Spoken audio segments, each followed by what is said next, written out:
Gravado. Então, olá. Olá. Bem-vinda, Luciana. Muito obrigada. Obrigada por aceitar também o convite.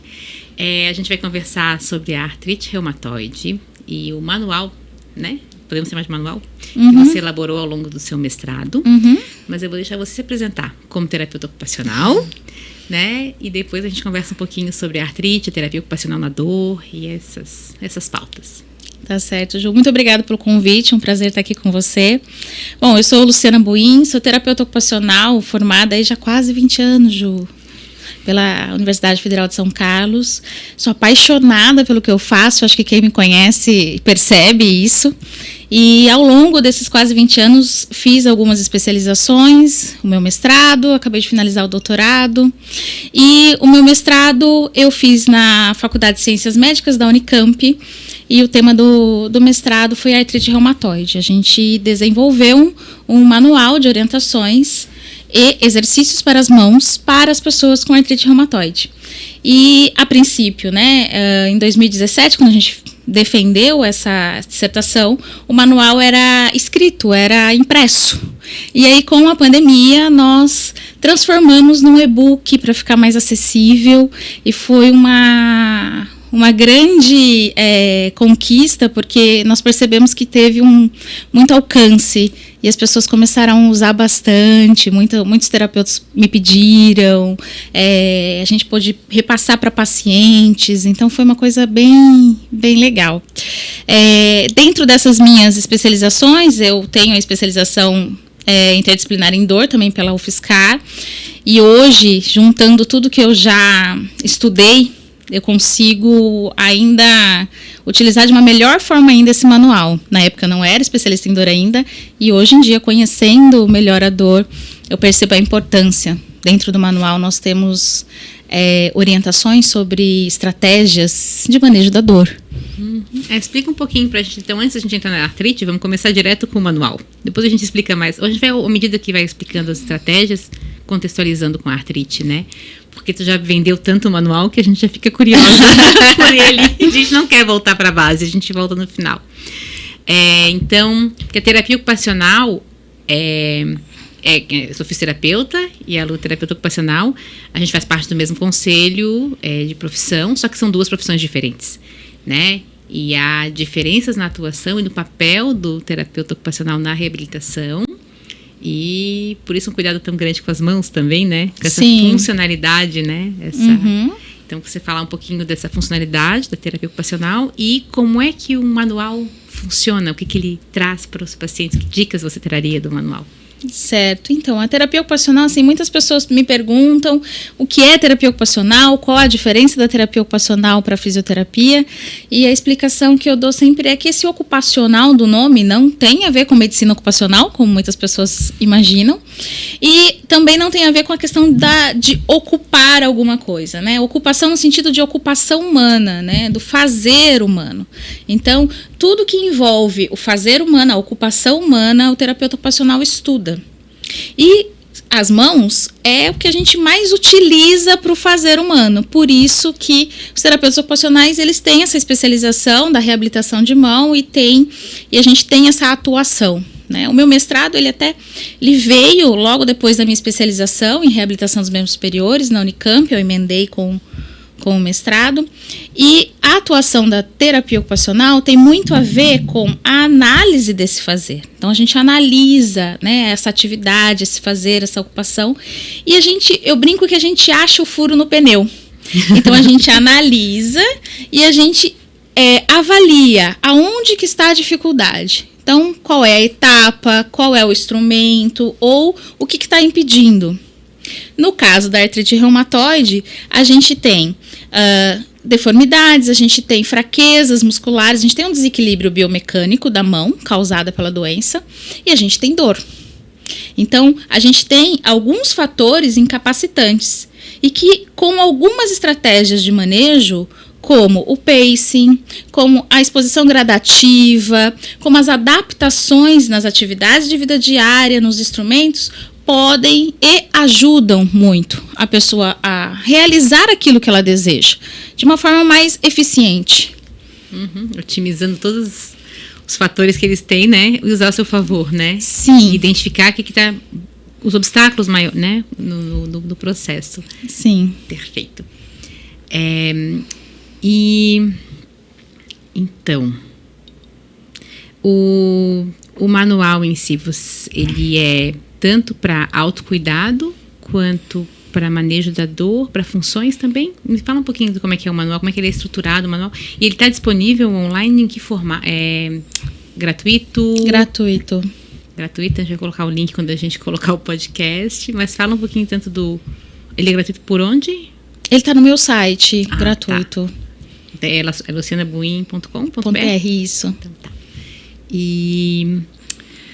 É que se for gravado também já sabe onde buscar. Uhum. E como é que ele é... Como é que ele foi montado? Como é que você fez o processo para montar um manual de autocuidado? É mais que autocuidado, né?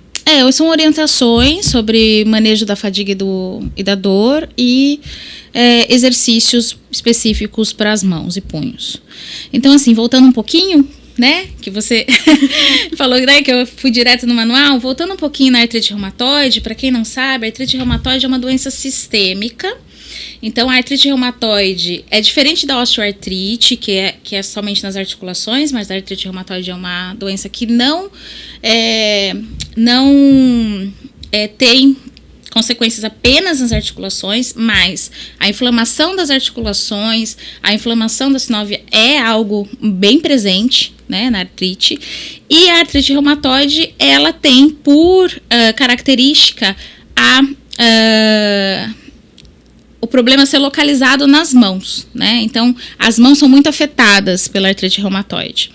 E antigamente, até 2015, quando pesquisadores fizeram um projeto chamado SARA, que fizeram um projeto grande, multicêntrico, com uma amostra muito grande sobre exercícios aeróbicos, exercícios resistidos, exercícios para as mãos. Fizeram este projeto comprovando que os exercícios, eles ajudam, eles promovem o bem-estar e não interferem no fator inflamatório, não trazem uma piora da inflamação. Então, o meu mestrado, ele vem bem nesta época, onde dar exercícios para os pacientes com artrite reumatoide era algo que estava começando a mudar. Foi uma quebra de paradigma, Uma quebra de paradigma.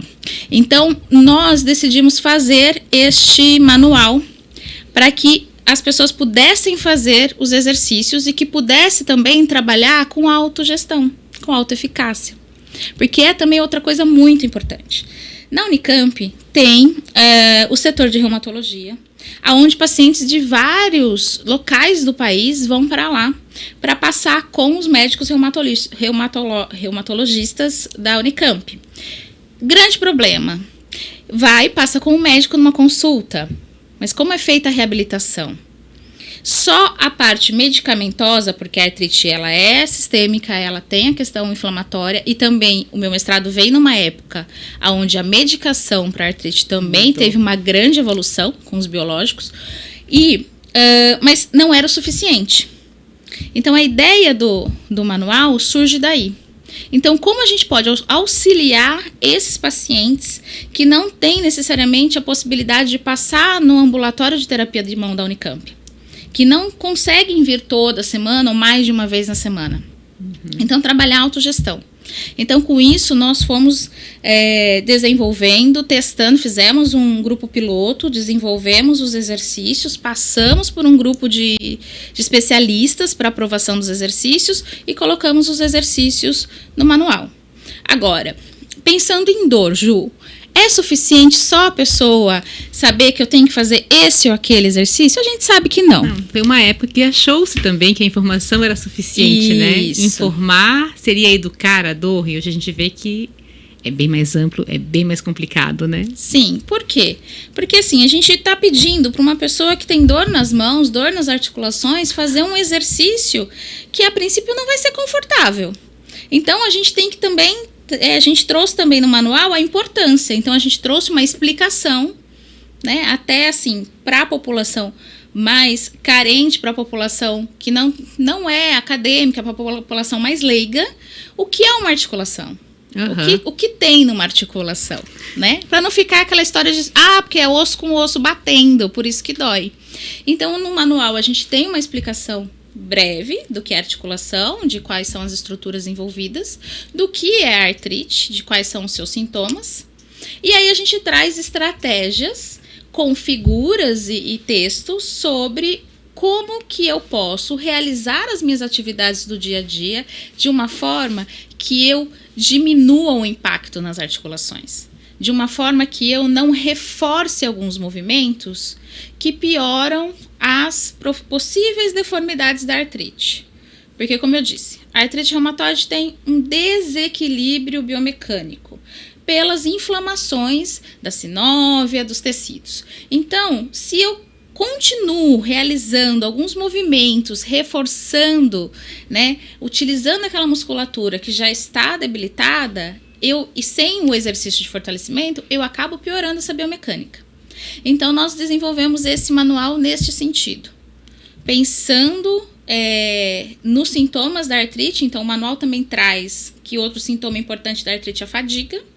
Então, a gente traz no manual estratégias de pacing, estratégias de equilíbrio ocupacional. Então, não deixa para fazer, né, a paciente que tem artrite reumatoide, não deixa para fazer tudo, né, lavar vidraça, teto, quintal, carro, calçada do vizinho, o dia que não tá sentindo nada, porque provavelmente no dia anterior e no próximo, do próximo, não vai conseguir fazer nada. Então, fracionar, né, trazer essa ideia do pacing, que é fracionar as atividades. E trazemos também a proteção articular, que é isso, proteger as articulações menores, realizar a mesma atividade, mas utilizando de articulações maiores, de músculos maiores, que podem executar da mesma forma, mas com um gasto energético e uma demanda compatível. Eu sempre falo assim, as pessoas torcem o pano aqui, né, na mão, com os seus dedinhos e os seus punhos. Se você imagina que isto é a torneira, se você pegar o pano, passa na torneira, faz como se fosse uma trança e puxa, primeiro que a água vai sair mais fácil, e segundo que quando você puxa, você está utilizando o braço e não mais os seus dedinhos e os seus punhos. Então, articulações que são menores, articulações que são mais afetadas pela artrite reumatoide são poupadas. Isso que é o pulo do gato. Exatamente. E essa foi a ideia do manual. Que vocês, né, mudam a qualidade, qualidade de vida mesmo das pessoas. Mas vou pegar um gancho em relação, como você comentou, né, com o teu mestrado foi quando houve a quebra de paradigma, né? Porque antigamente a gente vinha, além da medicação ser diferente, a gente tinha uma crença anterior de que a pessoa com artrite ela não deve se movimentar, porque após o exercício físico tem uma inflamação fisiológica, que é natural, que é a resposta, e essa poderia somar-se à artrite reumatoide e agravar, promover o avanço da doença. E hoje a gente ressignifica isso, e o que vocês fazem é direcionar essa inflamação fisiológica para onde a gente precisa ganhar força muscular, elasticidade, né? E não potencializando aquela via, aquelas direções, né, de movimento da artrite, né? Sim. Seria por aí que vocês... Sim, e nós não nos contentamos apenas em fazer o manual. Nós aplicamos esse manual. Sim, claro. Né? Nós aplicamos esse manual e fomos avaliar, fomos investigar o que melhora. Né? Então, nós utilizamos a dinamometria, tanto o Jamar de preensão quanto o Pint-Gaut da pinça. Nós utilizamos o Cochin, que é um instrumento específico para artrite reumatoide, que avalia a função manual.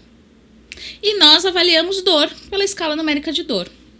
Então, depois de 8 semanas e com um grupo, foi um grupo controle, um grupo intervenção, bonitinho, um ensaio clínico para não ter defeito. E aí, depois de 8 semanas do uso do manual, e na época eu ainda ligava todas as semanas para os pacientes, perguntando se estavam utilizando as estratégias e se estavam realizando os exercícios, se tinha alguma dúvida. Então, nós também tivemos esse cuidado para que realmente tivesse uma aderência, né, uma adesão ao manual. Então, depois de 8 semanas, nós tivemos melhora na função, melhora significativa na função, melhora significativa na dor, uma tendência à melhora da força muscular, mas não estatisticamente significativa. Mas é que demora mais tempo para o músculo responder com força, né? Exatamente. São as variáveis. Exatamente. Né? Mas houve uma melhora, não estatisticamente significativa. Mas ela é tempo dependente. A gente precisaria de mais tempo. Uma amostra maior também. E eu acho perfeito você colocar, porque às vezes a gente lê estudos e tinha, né? Cada vez menos, né? Mas antigamente... Não tão antigamente assim, mas tinha uma preocupação em o pesquisador ou a equipe ser o mais distante possível para a gente testar só o manual, por exemplo. Uhum. Quando na vida real, a gente vai intervir junto com esse manual. Então, achei fantástico você falar que você entrava em contato, você ligava, porque isso é o profissional na clínica atento ao seu paciente, né? Dando um feedback, estando disponível, voltando. E isso faz parte do processo terapêutico. E a gente, às vezes, na pesquisa, tem alguns modelos que são muito frios e que tiram o fator de um humano interagindo com outro. Sim. Parece que é um papel de um manual interagindo com um paciente que não tem emoções, medos, inseguranças e outras questões conexas a essa dor e incapacidade, né, que são acolhidas por nós no processo de reabilitação.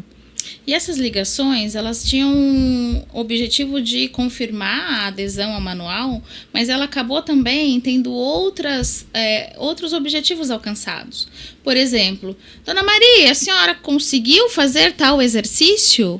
E tem um exercício no manual que é o caminhar, vou fazer aqui, ó, que é o caminhar dos dedos, que não é um exercício tão fácil de você tirar uma foto, não era vídeo manual, era fotos, de você tirar uma foto e a pessoa compreender.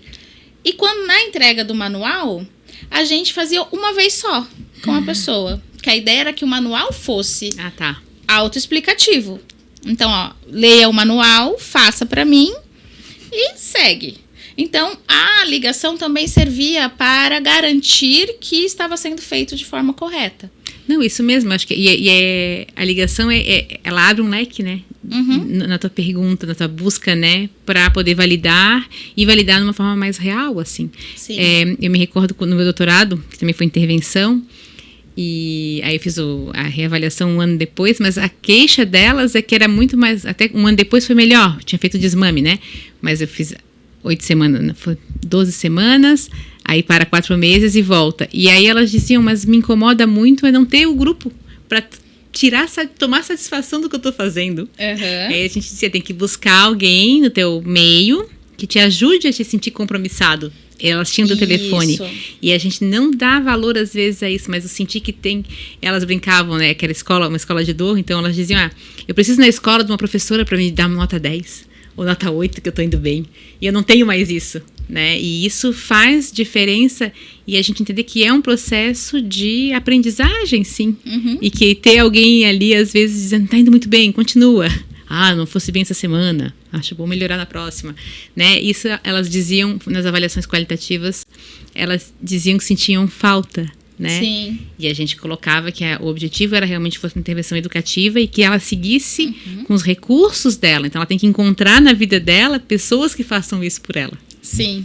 Né? Então... E na época eu li muitos artigos sobre autogestão, sobre adesão ao tratamento.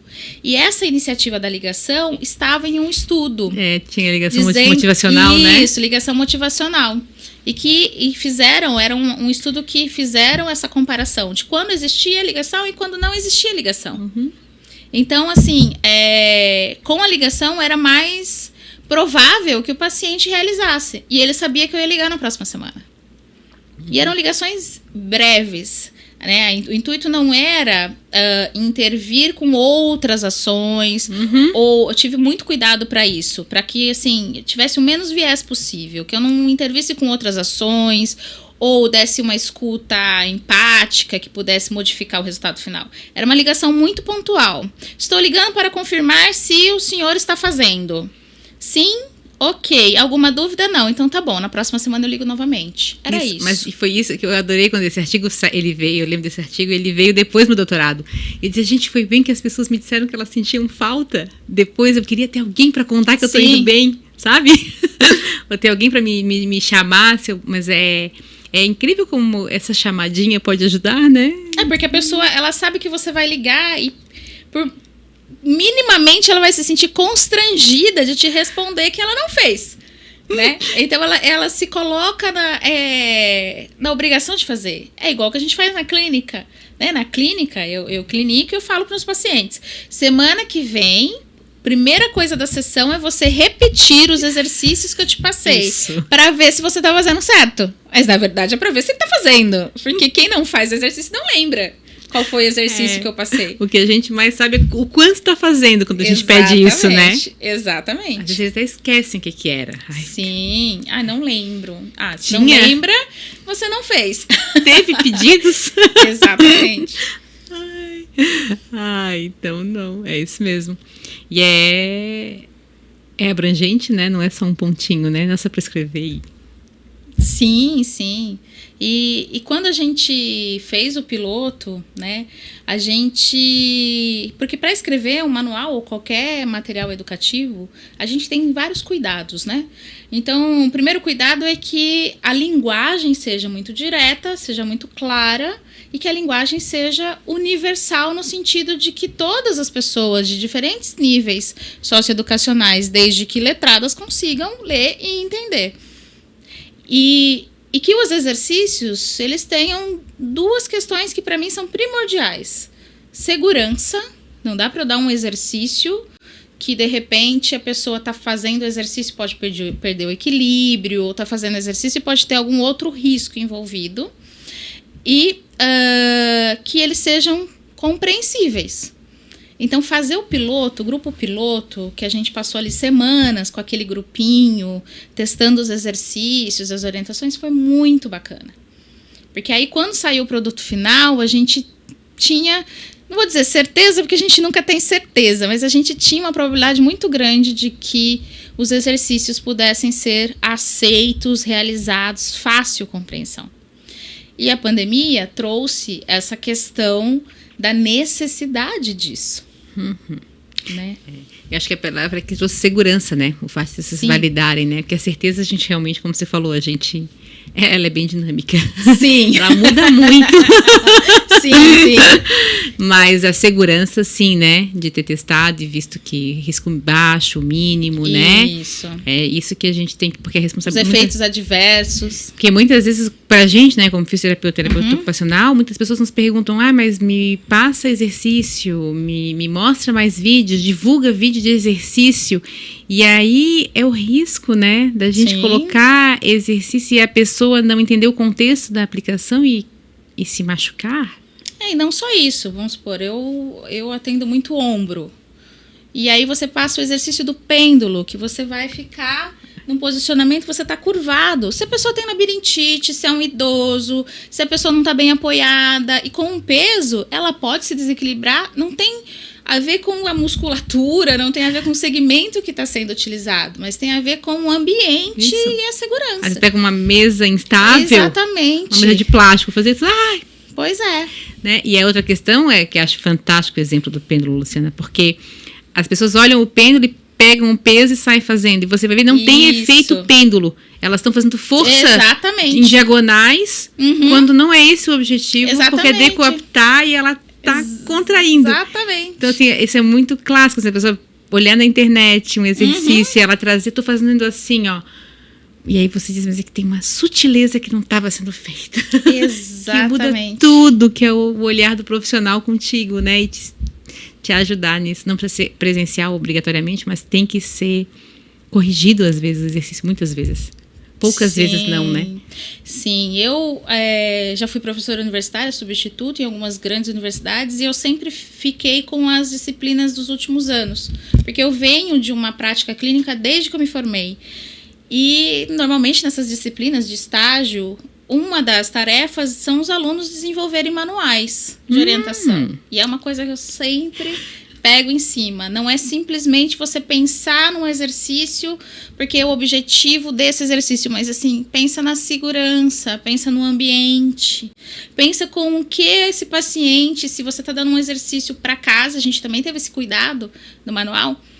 O paciente vai ter aquele instrumento, o paciente vai ter, por exemplo, a massa de silicone, né, terapêutica, que não é barata, né? A pessoa vai ter um halter, a pessoa vai ter um TheraBand, não. Então, eu preciso desenvolver exercícios com as coisas que as pessoas têm em casa. Então, a gente desenvolveu sem peso nenhum e a gente desenvolveu com a massinha escolar, que podia ser comprada em qualquer papelaria, com a esponja de banho.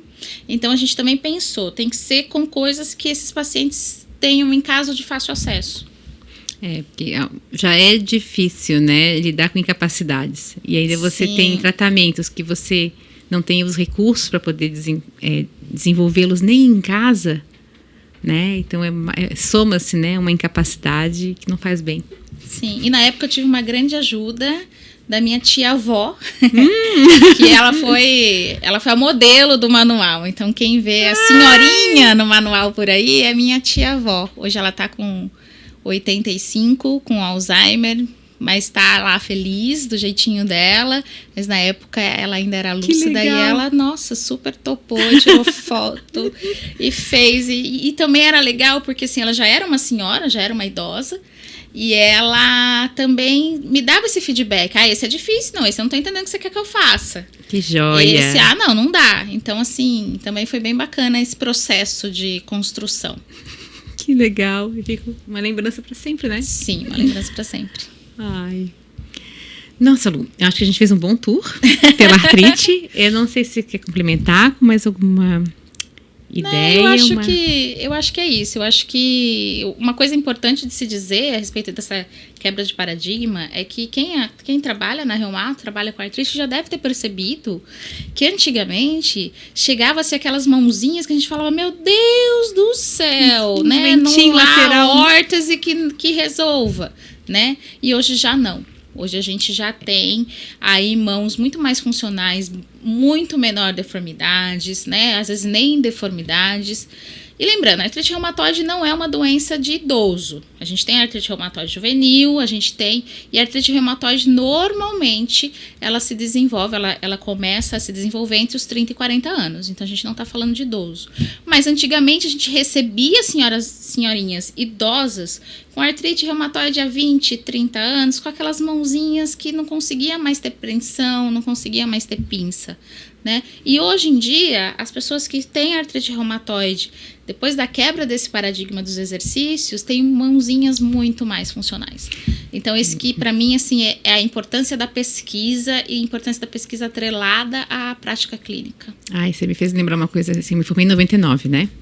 Faz mais de 20 anos. Mas algo que a gente dizia muito, que a gente ouvia, né? É porque na artrite você vai perder a oponência do dedão, no polegar, né? Uhum. Então, a gente ouvia os pacientes, eles traziam, e a gente ouvia, que dói muito a minha mão, a pessoa falava, né? Mas o prognóstico é espera mais um pouco porque vai grudar o dedo e a dor vai aliviar. Mas grudar o dedo é perder função. E como a gente ouvia isso, né? Como era triste, né? Isso. As pessoas perderem o dedão aqui. Então, e seu tratamento, a dor vai passar assim que terminar de grudar o dedão.